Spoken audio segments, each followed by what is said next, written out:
Hashem says that at the end of days, He's going to punish the wicked and reward the righteous with the same tool on this earth.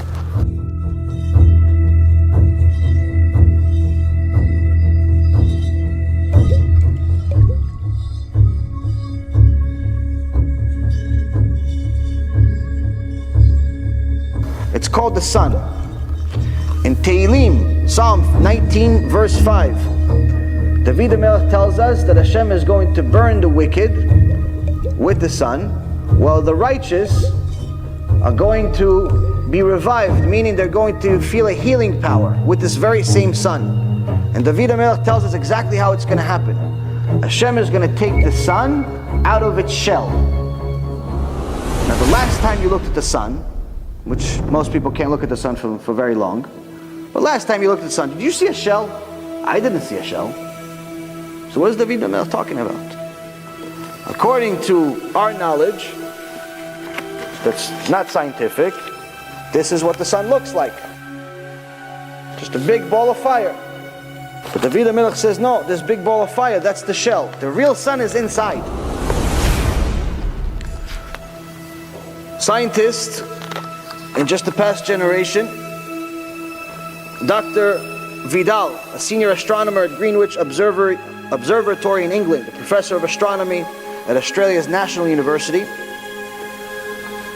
they started taking pictures, X-ray pictures of the sun, and discovered something very, very interesting.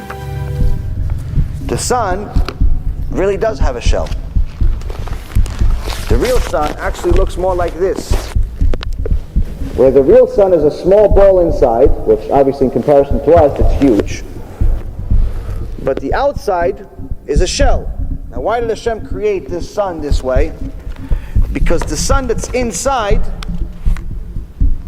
generates, or has a temperature that's generated of 15 million degrees Celsius.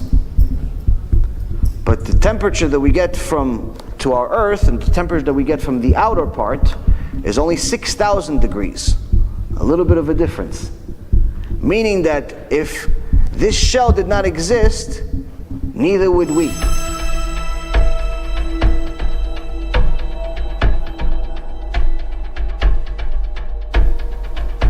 The sun generates every day with the 6,000 degrees that we get is more power than all the power that mankind has ever produced.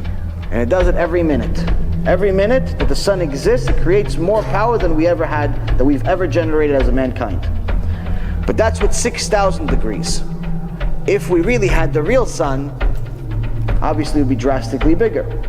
But scientists also confirmed that the sun is precisely positioned in the only place that would allow us to live. Because if the sun was 1 degree closer to us, the earth would burn immediately. If it was 1 degree further, we'd all freeze. Same goes with oxygen. Oxygen on earth is 21 degrees. The 21 degrees of oxygen you have to have. If we have 22, earth becomes explosive. The next guy that smokes a cigarette destroys the world. It becomes an atomic bomb. Everything is destroyed. Just for 1 degree more oxygen. If we have 20 degrees of oxygen, we won't be able to live, won't be able to breathe, and the world is destroyed instantly. This is showing to you that obviously all of this is very, very precise.